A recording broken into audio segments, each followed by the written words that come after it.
This podcast is for informational purposes only and does not constitute legal, tax, investment, financial, or other advice. It is not intended to cause or induce breach of an existing agency agreement. Hello? Hello? Hello? This is the Vancouver Commercial Real Estate Podcast.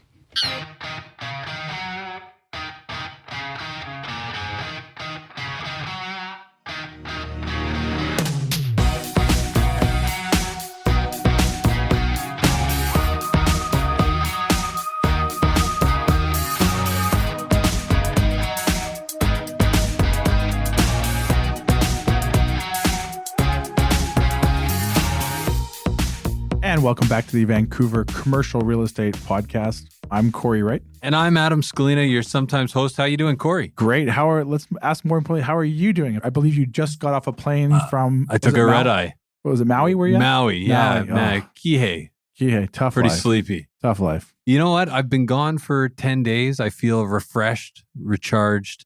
It was a long flight home. Yeah. Like you've got two kids, Yeah, right? 4 and 6. Yeah, 4 and 6. Okay, so you're no stranger to this. Spring break, traveling spring break, the amount of kids on that flight and in every hotel and on the beach, like it's kind of like you need a vacation from your vacation.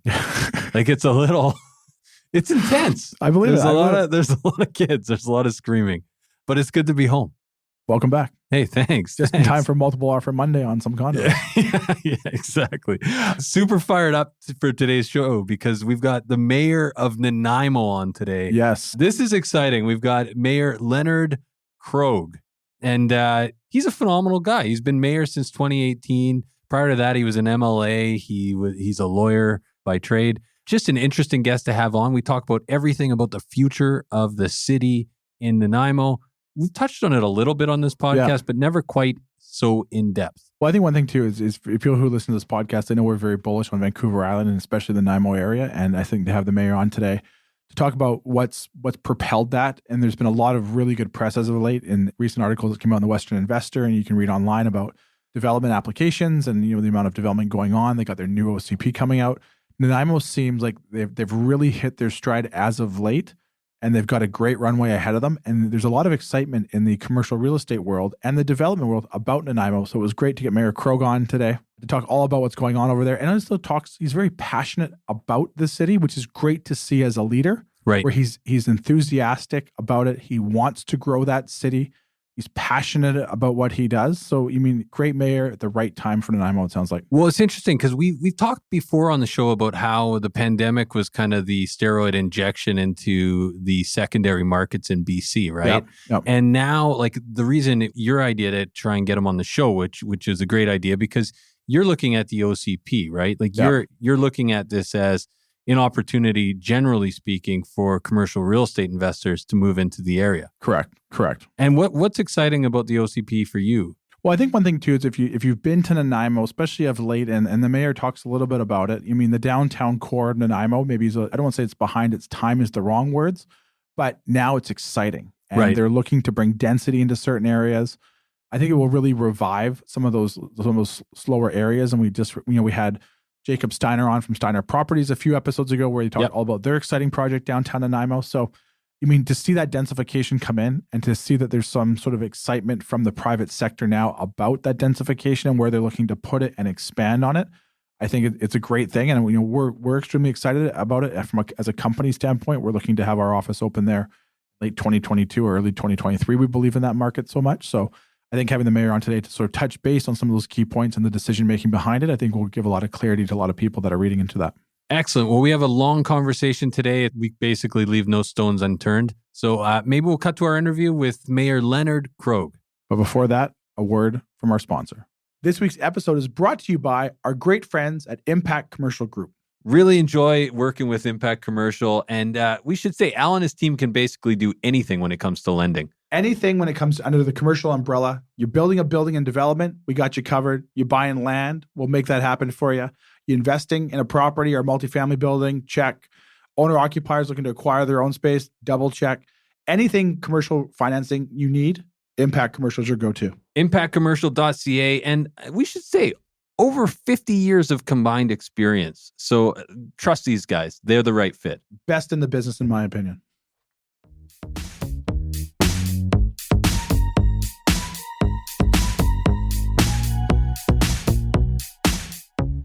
Okay, so we're here with Mayor Leonard Krog, Mayor of Nanaimo. How you doing, Mayor Krog? Excellent, thank you. It's spring, the sun is shining, and things are prospering in Nanaimo.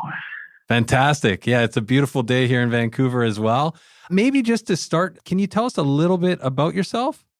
I was elected mayor in 2018, October 22nd. I was the then sitting member of the legislature for Nanaimo constituency and had spent a total of, 18 years at that point as a member of the legislature. But I'm a lawyer by profession, longtime Nanaimo resident, born in the old hospital that no longer exists, and raised in beautiful Coombs before it became the ultimate tourist trap on Vancouver Island. and moved to Nanaimo to article with a law firm that no longer exists called Strong Harm & Curry back in 1979, and been here since. Married two wonderful kids who are no longer kids, 39 and 36, who have done their duty, which is the only purpose of having children. They've produced 5 grandchildren. Wow. Wow, that's fantastic. And I'm just curious. So you have a long history as an MLA and obviously as a lawyer. Why did you run for mayor in the first place? Basically 2 reasons, and I won't be coy about it. I had been a long-term member of the governing party at that time in 2017 when we became government, and had rather expected to sit at the cabinet table and wasn't invited to do so. And at that time, the city council, not through any fault of the then mayor, I might add, was quite fractious to say the least, and had hired a city manager who eventually got fired for various reasons. It was a tough time in Nanaimo, and a lot of my friends, left, right, and center politically, started saying, look, would you consider coming home, so to speak, and running for mayor? And the voices got louder and louder, and at a certain point, you say to yourself, I didn't think I was contributing that much in Victoria anymore, and I had an opportunity here. People wanted me to come, and an election, and I'm bragging slightly here, with 74.4% of the vote, I think. Wow. 74.8% of the vote indicated to me that people were sincere when they were asking. So here I am. It's a good council. They read the material. They're polite. They're sensible, and they care about their city. It's a wonderful gig, as they say. And this is a wonderful town. It has everything to offer, and all our growth figures and investment numbers, etc., confirm what I've said. Well, we'd love to get into that, but maybe as kind of a launching point here, you started as the mayor about a year and a half before the pandemic hit. Yes. Can we talk a little bit about how Nanaimo has changed over the pandemic? It certainly threw all of us for a loop, as it did everybody. But I think most of us on the island are very conscious of the fact that the ferry, which was often seen as a pain in the posterior having to leave the island, also became a wonderful barrier to transmitting the virus here onto the island. So our numbers have actually been very good through the pandemic, but it had a dramatic impact on the delivery of city services. Our pools, our arenas, rinks, obviously suffered enormously, those kinds of programs. We had to institute, the usual mandates that were provincially required for all our staff. And we saw a tremendous uptick in the use of our park system, which is a very good park system, I might add. It's one of the best, I would argue, in the province. We have some beautiful parks here in town. Our waterfront walkway, I think it's fair to say, saw a lot of foot traffic, Westwood Lake, Bowen Park. And it definitely impacted our downtown. The only people who were left on the streets, sadly, were those who were homeless, many of whom, like other cities in the province, suffer from mental health, addiction, trauma, and brain injury issues. It is the chronic and most serious problem, I think, facing every community in British Columbia, and we certainly had our fair share. And the absence of citizens on the street only exacerbated its visibility and made it apparent to a whole bunch of folks. But you know what? We have come out of it very well in many respects. We've continued to see dramatic building, construction, expansion through this time. Some businesses have disappeared, obviously, but others have continued to open up. So we've done relatively well, and I think we're all grateful for that. When I think about the pandemic, to many different markets in BC. I think about a lot of people leaving kind of the urban centers for either the suburban markets or for kind of the secondary markets throughout the province. In watching people, a lot of, anecdotally speaking, and in thinking about a lot of our clients and friends in Vancouver that have left for areas like Kelowna or the Okanagan or Victoria or Nanaimo, have you noticed a real uptick in population growth and a lot of new people coming to the community? Absolutely. Nanaimo in the last 5 years saw I believe it's a 10.7% overall increase in population, as according to StatsCan 2016-2021. That comes as no surprise for those of us who are living here. The construction figures, the building permits, and certainly that phenomenon that you've described of people escaping urban British Columbia, in particular the Lower Mainland, not so much coming here from Victoria as they used to historically, living in Victoria, retired, or Qualicum Beach or Parksville or even Nanaimo. The trend was more from the Lower Mainland.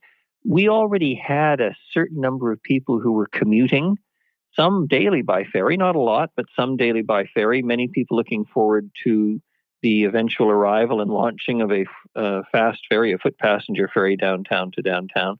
But certainly people, I think, in the last few years have discovered us. Nanaimo has a lot to offer, and my standard joke is that it's the job of every mayor to promote their community. The difference is when I sing Nanaimo's praises, unlike some other mayors, I'm telling the truth.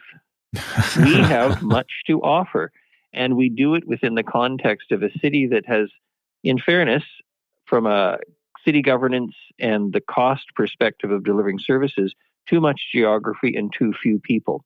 We have roughly now 102,000 people, we believe. You could stick, a couple of Vancouvers in here quite comfortably. And so what that means is it has implications for delivery of, water, sewer, garbage pickup, everything. I mean, it makes it more expensive than it could otherwise be. But our taxes are still quite reasonable, relatively speaking. And, historic downtown, a regional hospital, Vancouver Island University that attracts students from roughly 90 different countries, an hour and a half here in the ski hill at Mount Washington. Generally speaking, quite often the highest snowfall of any ski hill in British Columbia, lovely waterfront. It's here. It's just here. Mayor, one of the biggest reasons we wanted to bring you on today as well is there's been a lot of excitement in the commercial real estate world and the development world about Nanaimo. Recently, There was an article that came out in the Western Investor where they talked about, I believe it was 2019, there was about $445 million worth of permits issued. Last year was $271 million in permits issued. And this year, in the first couple months, it was already $96 million. You talked a lot about what Nanaimo has to offer. Why does Nanaimo seem like it's taken such a huge swing upwards in the development community and the commercial real estate realm in the past couple of years? We know developers are looking for property there now that maybe once weren't before, but why now? I think now is driven by a number of factors, and some of them go back a little ways, and they're international in scope. Clearly, over the last few years in this province generally, and Canada, but particularly in British Columbia, we have seen a lot of investment from China, from Hong Kong, people who are looking for what I would call a generally safe haven or being able to keep one foot in North America and one foot in the East. The cost of real estate in the Lower Mainland versus Nanaimo, the cost of real estate in Victoria as well, quite prohibitive. The Port Authority in Vancouver, doing their best, but they're pretty clogged. There are a lot of ships anchored off Nanaimo waiting to get into Vancouver. And so you're seeing a shift from vessels unloading in Vancouver to vessels unloading in Nanaimo and then barging the goods across. That's becoming a bit of a thing. We're doing that with Mercedes-Benz. They have a plant here in town. The cars are arriving by ship. They're being cleaned up and then shipped out of Nanaimo to various dealerships in Western Canada. That's a very good example of how that's working. And the other aspect of this, and any good business person appreciates this, your employees need places to live. Yeah. And most of us want the white picket fence, and I don't say that sarcastically. We don't have a white picket fence at our house, but, the Krogs are a nice, happy suburban couple in Departure Bay. The possibility that you can have that is still quite real here in comparison to the Lower Mainland. And so from an employment perspective, it's a lot easier to attract an employee to your business to work in whatever you're doing if they can afford what they see as their dream home or an affordable condo or whatever the case may be. And that's just a greater possibility here than it is in the Lower Mainland. Plus traffic, et cetera, et cetera. So it's not hard to understand why people are coming. And, you get to a certain point, I think, in any community's history where people suddenly sort of wake up. I often say, and I don't mean this in a sexist way, I'll cross the genders here. You may have been the pimple-faced kid or the wallflower in high school that nobody sort of noticed. And now you're 21 and your zits are gone and you look like an adult and people go, oh, wow, they're fairly attractive. Well, that's kind of, I think, what Nanaimo has undergone. We're not the poor cousin. We're not the coal town with the coal town mentality. And of course, that's not welcomed by everyone in the community. There are a lot of people who remember the good old quiet days when Nanaimo was downtown. There were no malls.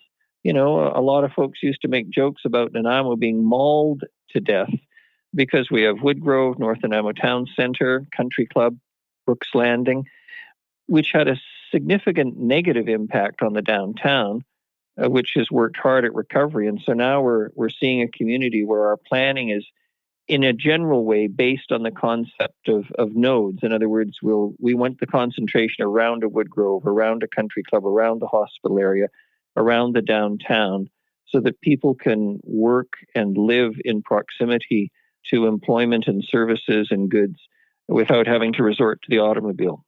Now, can we talk about the new OCP that you guys have been working hard Yes. with? I know I've had a chance to go through it, and from a commercial real estate standpoint and stuff like that, a lot of clients are now looking to acquire stuff in these areas where there's going to be increased density and stuff, even in the downtown core there.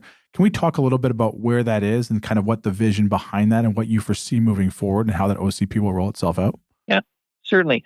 Look, we call it Reimagine Nanaimo, and it's basically our opportunity to develop and shape the community for what we anticipate roughly the next 25 years. It's an integrated planning process that will ultimately lead to the creation of an updated official community plan, as standard required by law, and supporting a parks, recreation, and culture plan, an active transportation plan, a climate action strategy, along with support for advancing strategies on economic development and water supply as well. It's been a pretty massive undertaking. The first phase was gathering the ideas. We were focusing on sharing information, listening to communities, a lot of pop-up tents, a number of counselors. We were out there standing around waiting for or encouraging people to come up and tell us what they were thinking. The next phase, phase 2, was exploring the options. It was focused on developing, discussing, evaluating potential options for how the community could achieve what we were starting to see as our shared vision. And then finally, it's developing the plans, and that's where we are now. We're in the final phase. We're working on that. The draft that you have seen and referred to is a pretty massive document. I understand people joke about it. It's too big, it's too much, but it is extremely comprehensive, and it does, as I say, incorporate all of those other plans above and beyond an official community plan. And that's one of the things we're at. It's supported by 5 goals, the donut framework. We're trying to create an economy here that is circular in nature and tries to work within an environmental limit, if you will. From my perspective, it's an encouraging, but I won't say complex, but certainly complicated to some extent document for people. So we'll see what as the draft gets out there, and we'll have a further round of commentary. We're trying to recognize, as I say, that we're not the little town anymore that's not growing. I mean, we're one of the 5 fastest growing regions in Canada, as I understand it from StatsCan. But, we are looking at needing probably up to about 333 hectares of land for commercial activity to meet our demands by 2041. And there's currently more than enough commercially designated land to last to 2041 and beyond. But this is a challenge because we've got having too much commercial land can lead to it being spread out and contributing to the car nature of our communities, and we're not anxious to do it. Industrial lands, we're going to need up to 727 hectares of developable lands for industrial activity to meet the demands by 2041. There isn't enough industrial designated land to last then. Institutional land, we're recognized that we've got some key institutional uses like our regional hospital, university, that are continue to be strong drivers. And so we're going to need to talk about future planning for expansion of those facilities and others who may wish to come here. I think your audience appreciates that one of British Columbia's biggest exports until COVID hit was education. Yeah. I mean, if you think of education as an export in the sense that people send money to us, instead of buying our goods, they're paying for education. That's a significant driver. And with our university, as I say, 90 different countries roughly who are sending their students here for an education, that becomes a significant economic driver in the community, and the demand for housing, of course, goes up as well. You mentioned there the need for commercial space and stuff like that in the coming years and that stuff. I mean, can we talk about some of the major employers in Nanaimo, maybe for some of the listeners who may not be aware of some of the major employers? Because one thing I noticed when we look at from a real estate side of things, a surprising thing that I didn't realize when we first started looking a few years ago is just how little office space there is. And from when office space does come available, it tends to lease pretty quickly. And there's not a lot of vacancy in a lot of the offices. So can we maybe touch base maybe on some of who the employment sectors are there that are thriving right now? Well, certainly. I mean, and this is not office space. I'll start off with what is still, regarded and seen and understood to be our largest industrial employer, which is Harmac, named for Harvey Reginald McMillan, the pulp mill, which is owned partially by the workers who work there and has survived some very tough times to become a very significant, again, employer in our community. But we have insurance, banking, legal, the tech sector's doing reasonably well here. Everybody wants tech, of course. I mean, that's standard, but not everyone attracts it. We have a lot of home-based businesses here, people who are working in a happy home environment, but doing it on their laptop, basically. We all know about that. That's the modern world. Us old farts who still think quill pens are useful. It's a very different world out there. We also have manufacturing plants like VMAC. They produce industrial compressors. Now, they're not so much office space, but, we've got Myers Norris Penny here. We have the malls require, obviously, a lot of staffing. In terms of some corporate offices, we have a number of those that still relate to the forest industry, notwithstanding that, some wish to declare, for, I think, stupid reasons, declare the forest industry, yesterday's news. It's still a significant employer and a significant contributor to our economy. But we are seen as the hub, if you will, was the old name for Nanaimo. Nanaimo was the hub city, and then it was graciously and gratefully changed by many, the leadership of then Mayor Graham Roberts, to the harbor city, which has a very sweet appeal to it. But we are still the entrance and gateway, I would argue, to Vancouver Island. If you come to Victoria, chances are you're going to stay in Victoria, and that'll be your trip. You'll see Butcherd's Gardens, and you'll go home. When you come to Nanaimo, Nanaimo is a genuine port city. We are the port of Nanaimo. We're not a harbor city. We are a port, just like Vancouver is a port, and therefore attracts that international traffic, and is the main drop-off export point for goods from Vancouver Island, including forest products, etc. So that, again, is a significant employer and means that we are that gateway, that entranceway to the island, and will continue to be so. In thinking about the pandemic and real estate prices specifically, we've seen the market in Nanaimo, the residential market, do quite a run in the past, call it 18 months or 2 years. Can we talk a little bit about how the city is tackling affordability? The good news is that a previous council some time back basically put in policies in place. If you're building a single-family dwelling in Nanaimo now, and they're obviously, those numbers are not what they used to be, chances are roughly 70% of them will have the inevitable mortgage helper now. That was encouraged. And so we have been able to densify through new construction.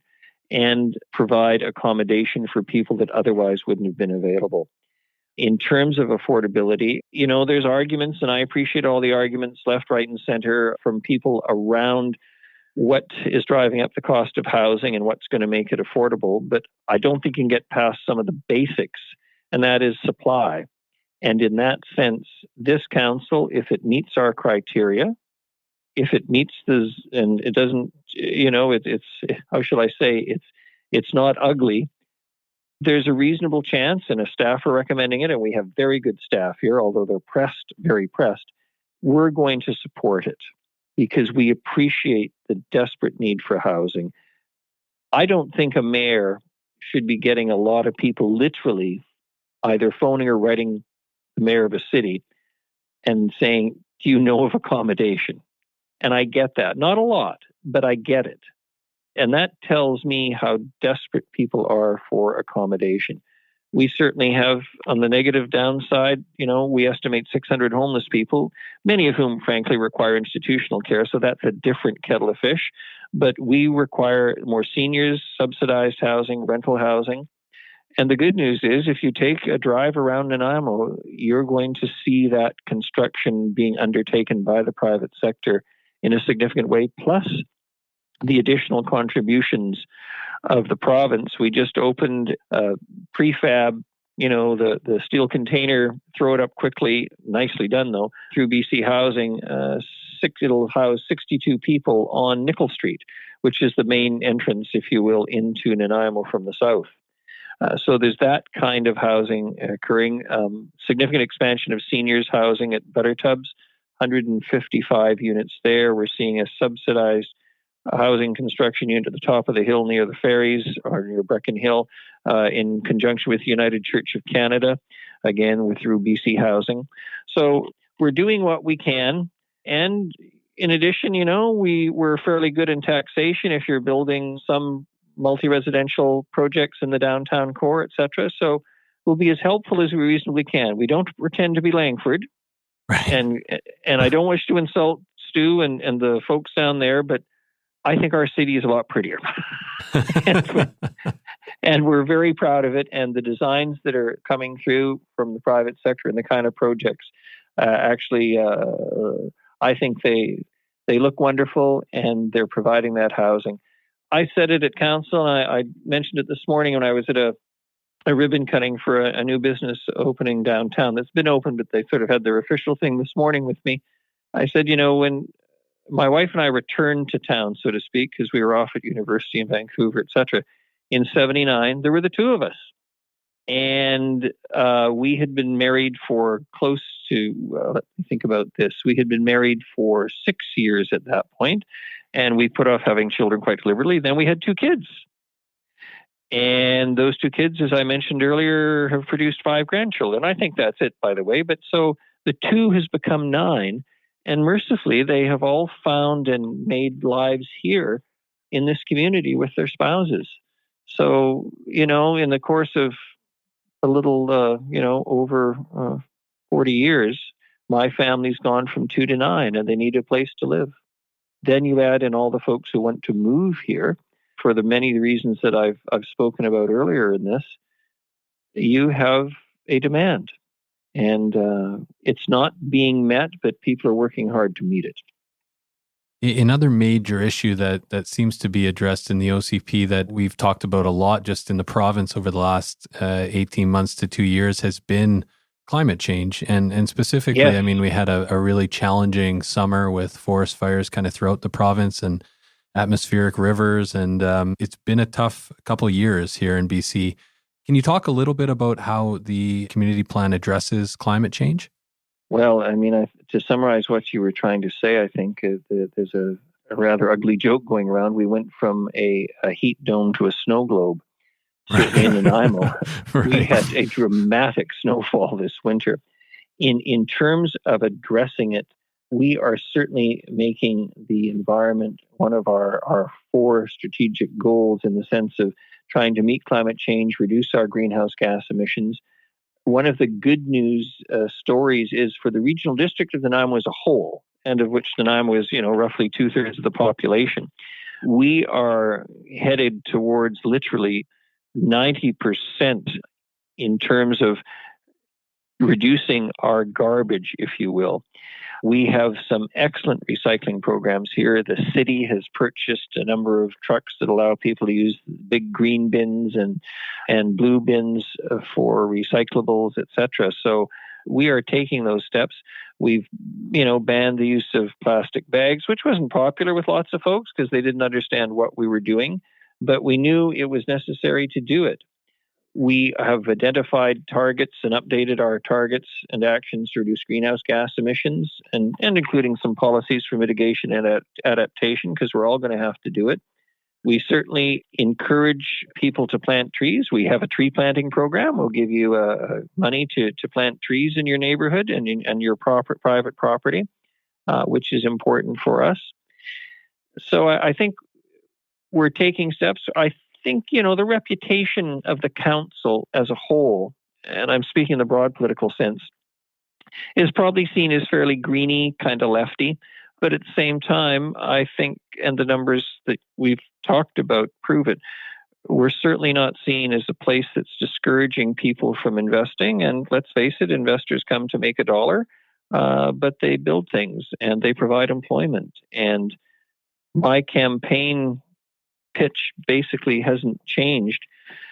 I want to live and help create a community where if you want, and not everybody does, and I get that, but where if you want, you can still afford to live within reason in comparison to other places.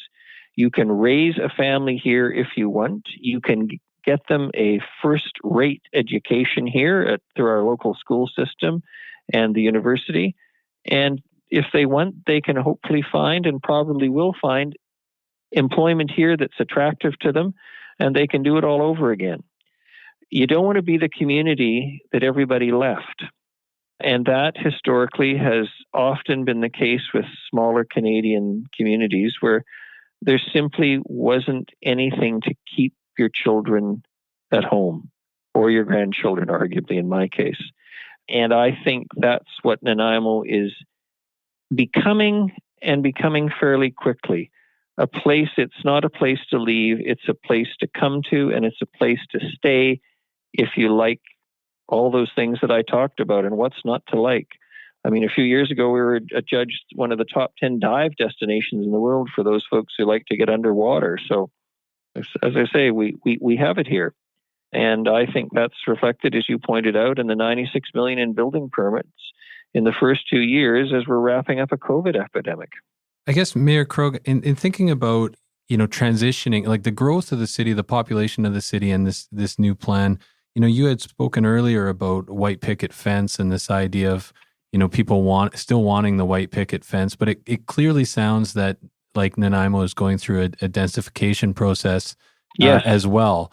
Can we talk about the efforts of the city to become more urban, progressive, walkable? And is that at the forefront of this plan, would you suggest? Yes. I mean, if you go through the plan in detail, it's what I talked about earlier. I refer to it as the nodal concept. In other words, we are very happy to receive rezoning applications, whatever the case may be, development permit variances, so on, that support the nodal concept. In other words, we want you going up in those areas where we want it to go up and be densified. For instance, the council has just, without going into details and boring your listeners, we approved an amendment to an official community plan for what is referred to as the Bowers District now. It's the current Green Thumb Nursery site, a long-established, very successful nursery in our community, 32 hectares, I think, if my memory is correct, in North Nanaimo, which will be basically a little planned community. Lots of green space, lots of walkway, commercial development, some high-rises, townhouses, etc., where you can literally probably, once it's built out, get all of your services in that community. In addition, we've moved the Sandstone Master Plan forward, which is a massive development, including both commercial and industrial and residential space in the south part of Nanaimo, up against the border with the regional district, that incorporates all of those things. And we'll see, I think it's roughly 2,500 new residents over time. So it's those kinds of things. In addition, as part of that, if things go according to Hoyle, Nanaimo First Nation, who are playing a significant role in our community that was historically, as we all know in British Columbia, denied to them, are going to receive a significant chunk of land, which will enable them to provide housing for Indigenous people in Nanaimo who historically have been confined to one of the smallest reserves per capita of any First Nation in the province. So we are moving forward with reconciliation. We're moving forward with providing housing for everybody. And we face a certain resentment from some folks who, as I say and said earlier, want an older, smaller choir to Nanaimo, but that older, smaller choir to Nanaimo also meant you couldn't attract specialists here for medical purposes. You couldn't attract the goods and services that would and should be available, and you couldn't keep your families here in the same way. Right. It's a balancing act, I'm sure. Yes. Maybe as a final question, in just thinking about your last 3 years as the mayor, what are you most excited about right now in the city currently? And also, is there a neighborhood or an area, region that you're kind of really excited about right now? Oh, that is honestly, a very difficult question. I'm a politician left almost speechless. There's a horrible thought. Look, I think for many of us who've been here a while, we really want to see the downtown prosper, and some improvements have been made. The city has purchased what was referred to as the Hole. The old Gene Byrne site is right in our main downtown intersection, which is Terminal Avenue and Commercial Street. We're developing plans there that may well include a bus exchange for local transit, commercial, potentially residential. We have a wonderful convention center downtown. We're seeing a new hotel go up right behind it, partially owned by Nanaimo First Nation, which will make our convention center much more viable. So I think it's fair to say that's where the excitement is. And I'm not going to beat around the bush on this, because I use every opportunity I can to encourage the provincial government and the federal government to some extent. We do have a homeless issue here. And by that, I think most people are referring to the mental health, addictions, brain injury, and trauma crisis. And we need help. We don't deliver those services. We don't build that housing. We don't provide the counseling and supports. That's a provincial jurisdiction, and we need help there. But subject to that, as I say, historic downtown, lovely museum, and a military museum as well, which is quite unique in Western Canada and first-rate and well-regarded. We have lots of arts and culture. We have the beautiful Port Theatre. So I guess I'm saying the excitement is here. But the excitement is across the community. If you go up near the university, there's a certain amount of commercial development in the bottom of multi-residential buildings, which is allowing students to have accommodation and create a village, if you will, the university village concept. So there's excitement everywhere. I think Nanaimo was coming on to slowly, but much more rapidly now with the pace of growth that I talked about. Was coming to a wonderful stage. It's a great time to be here. And I know some will say, oh God, I wish that guy would shut up and stop encouraging people to come. But I can't help but be honest about what I think is an exciting future for this city and an exciting present. It's a great place to live. I'm delighted to be here, and being mayor of this city is an honor and a privilege. I think any political office is, but it's particularly an honor and a privilege. And working with a very dedicated staff who I think, and I don't want to get all maudlin here, love this city and love working for it.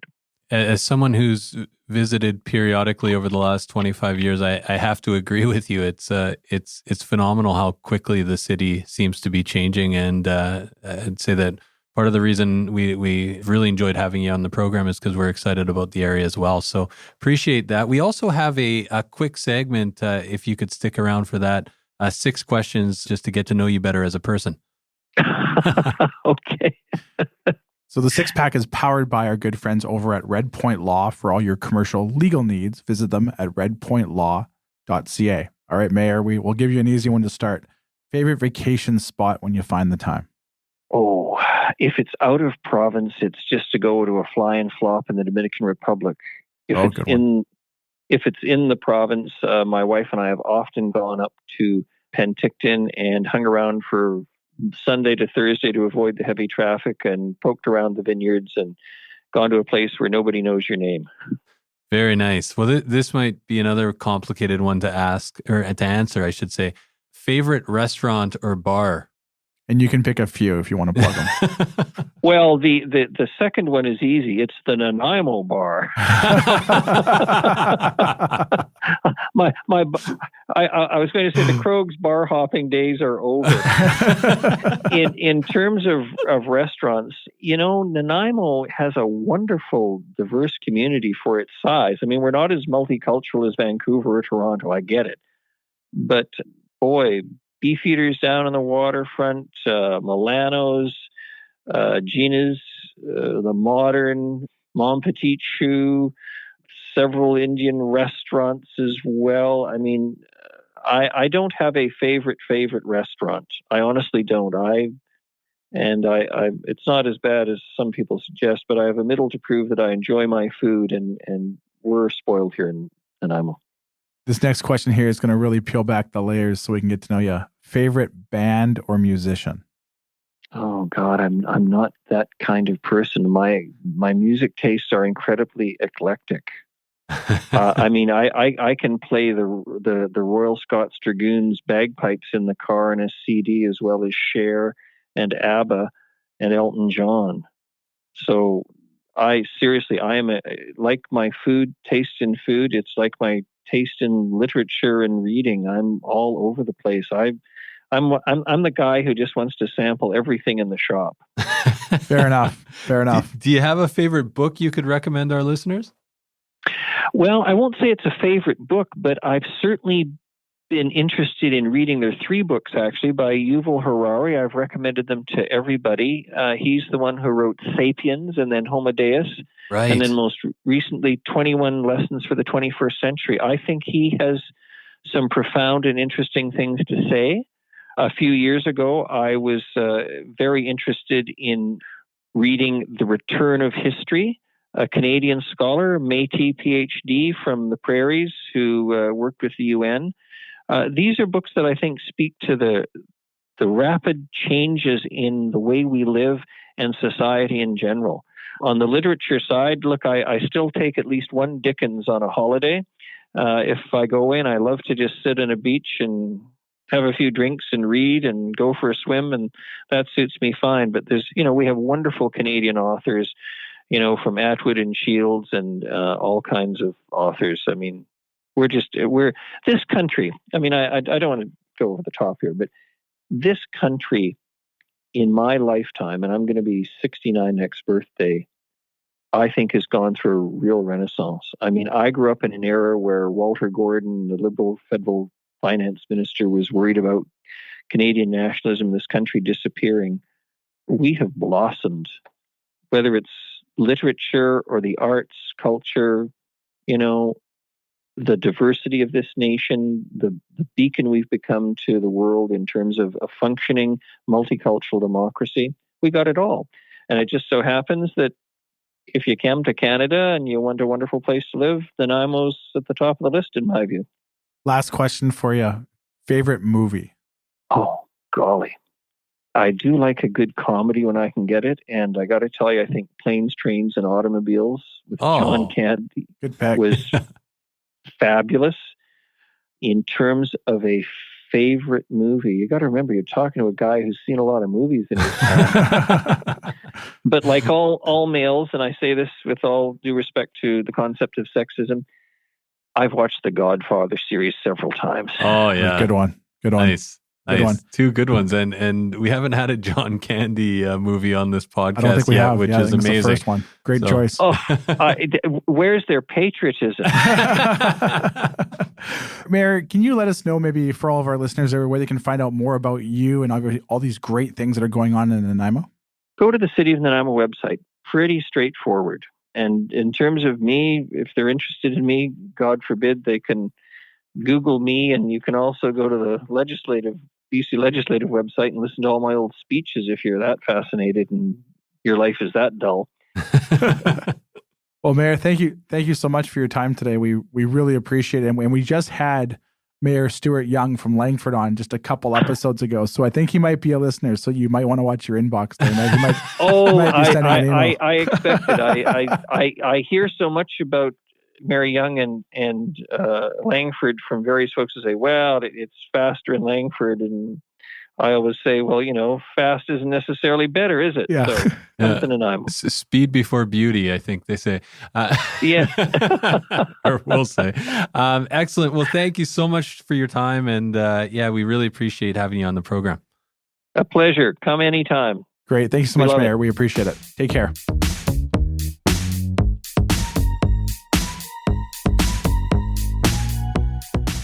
There you have it, folks. Our interview with Mayor Leonard Krog of Nanaimo. Fantastic conversation with Mayor Krog. Tons of useful takeaways. And I mean, I feel like it was funny. It was probably 2020 or so when we had John Friesen, CEO of Mission Group, on the Vancouver Real Estate Podcast, the sister show. And he kind of talked about Kelowna going through, like it was like a tipping point in Kelowna. Yeah. And he was saying that now they've reached this kind of momentum in the city. And it feels like Nanaimo is kind of getting to the same place, right? Where it's just like a lot of excitement around the downtown. Yeah, I'd have to agree. We touched base on the new OCP coming out, but I think one thing for an OCP to come out is great. Right. But unless you get private sector money and all that stuff behind that OCP, it may never evolve. And right now from the development community, the commercial real estate community, there's a lot of excitement, a lot of spotlights on Nanaimo. There's been a lot of recent articles coming out talking about development in Nanaimo. And I think if we reference, like you mentioned there, John Friesen's episode with Kelowna, it feels like they're right in that same pocket right now. Right. And it seems like they're heading in the right direction to get that momentum they need. And they're talking about areas that they're going to look to rejuvenate, revitalize, and regentrify, which I think is right on point right now with what's happening over there. And we touch a little bit too about the growth of the business community over there, right? These people need jobs, and there's jobs coming to Nanaimo now that maybe otherwise weren't there that I think is really going to spur and continue with that growth. What are you hearing like in your networks? Because you obviously work with a lot of high net people that are in commercial real estate. You're feeling a lot of people kind of a lot of interest in the area? I think one thing too is it's been harder and harder to sort of make money through commercial real estate in the lower mainland markets, mainly because the cap rates have become so low, which then, take a much larger down payment to make work and cash flow. So people have been looking into these secondary and tertiary markets, and Nanaimo is one of those markets. Right now, with lack of inventory everywhere, you're getting a lot more people that are getting more creative when looking for investment opportunities. Right. And that's where we're seeing a lot of people from the mainland that maybe once didn't consider Nanaimo as one spot they would purchase in, now are considering that. And when you also look too that who some of the building owners are in town now, some of the developers that are acquiring land in town, it's only a matter of time before that continued growth is going to go in the right direction. So getting into a smaller market like that right now, buying smart in that small market, I think you can't go wrong. So high cap rates and a long runway. Higher cap rates, and you've got a long growth ahead of you where you're not buying things that are sort of have lease rates that are towards the top of the market. Right. You're talking about retail lease rates that are probably like in the low to mid 20s. So you still got that opportunity to grow those lease rates with time. As gentrification comes in and more bodies come in, commercial lags and follows, that creates jobs. So couldn't be a better time, I think, to get into Nanaimo. So if someone's looking to invest in Nanaimo or any of the BC markets, Cory, how can they get in touch? They can reach us anytime at our Vancouver office at 604-428-5255. They can visit our website, williamwright.ca, or they can send me an email anytime at cory@williamwright.ca. Always happy to talk real estate. Fantastic. Well, have a great week, guys. And we're back with another exciting episode next week. Thanks for listening, guys. Subscribe today.